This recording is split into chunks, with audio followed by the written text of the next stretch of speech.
America और Iran के बीच तनाव लगातार बढ़ता जा रहा है। अमेरिकी राष्ट्रपति डोनाल्ड ट्रंप ने कहा था कि ईरान बातचीत में रुचि दिखा रहा है, लेकिन इस बयान के बाद तेहरान ने चेतावनी दी है कि हमारी उंगलियां ट्रिगर पर बैठी हुई हैं।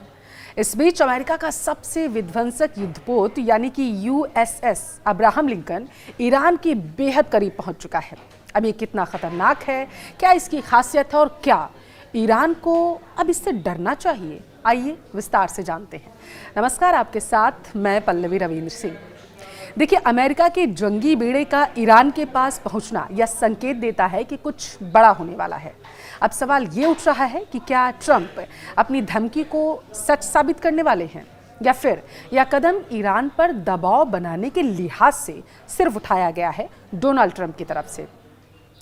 अमेरिकी aircraft carrier USS Abraham Lincoln के साथ पूरा जंगी बेड़ा चलता है। यहाँ आप ये ध्यान दीजिएगा, और इस युद्धपोत को अमेरिका के दुश्मनों का काल भी माना जाता है और कहा जाता है कि यह युद्धपोत अकेले ही ईरान की पूरी सेना को धूल चटा सकता है, पूरी तरीके से निस्तनाबूद कर सकता है। अब इसके साथ स्ट्राइक ग्रुप में गाइडेड मिसाइल क्रूजर, विध्वंसक जहाज, सबमरीन और अन्य युद्धपोत शामिल होते हैं। USS अब्राहम लिंकन को समुद्र में चलने वाला सबसे बड़ा जंगी बेड़ा माना जाता है और इस युद्धपोत पर अमेरिका के सबसे बड़ा घातक लड़ाकू विमान तैनात रहता है। दरअसल USS अब्राहम लिंकन जल, थल और नभ कहीं से भी युद्ध की स्थिति में दुश्मन पर प्रचंड सटीक प्रहार करने में सक्षम है। और अगर अमेरिकी राष्ट्रपति डोनाल्ड ट्रंप ने ईरान को नक्शे से मिटाने की अब धमकी दी है, तो इसके पीछे अमेरिका के पास मौजूद घातक हथियारों की ताकत भी है।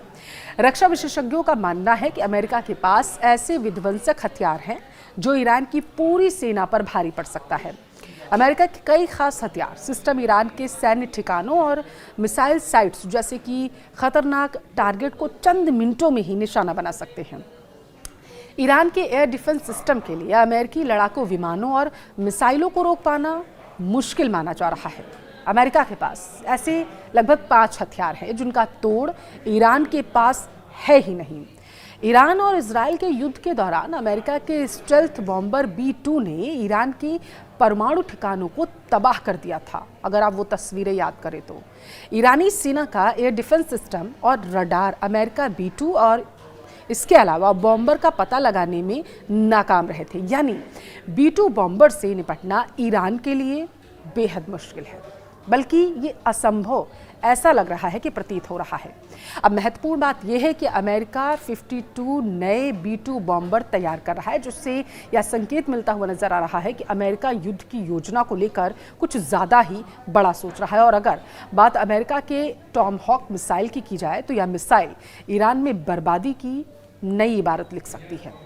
सबमरीन और वॉरशिप से लॉन्च होने वाली टॉमहॉक मिसाइलें सटीक हमले के लिए दुनिया भर में मशहूर हैं। यह वही मिसाइल है जिसकी मांग यूक्रेन के राष्ट्रपति जेलेंस्की ने ट्रंप से मुलाकात में की थी, लेकिन ट्रंप ने इसे देने से साफ इनकार कर दिया था। टॉमहॉक मिसाइल का लोहा पूरी दुनिया मानती है और अगर अमेरिका टॉमहॉक मिसाइल से ईरान पर हमला करता है तो ईरान के कई शहरों में भारी तबाही आएगी। अमेरिकी F-35 और F-22 दुनिया के सबसे बेहतरीन लड़ाकू विमानों में से एक माने जाते हैं। ये दोनों ही 5वीं पीढ़ी के लड़ाकू विमान हैं। वहीं ईरान की बात करें तो ईरानी वायुसेना आज भी दशकों पुराने लड़ाकू विमानों का इस्तेमाल कर रही है। अब ऐसे में अमेरिकी वायुसेना के सामने ईरानी वायुसेना टिक पाएगी या लगभग अब नामुमकिन सा लग रहा है। अमेरिकी वायुसेना के बेड़े में ऐसे लड़ाकू विमान भी हैं जिन्हें ट्रेस और टारगेट करने की क्षमता ईरान के पास नहीं है।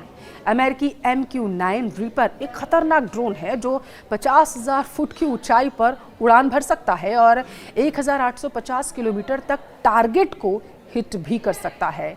वॉशिंगटन इसे ईरान के सैन्य ठिकानों पर बड़े हमलों के लिए इस्तेमाल कर सकता है और यह ड्रोन 27 घंटे से लेकर लगभग 42 घंटे तक उड़ान भर सकता है।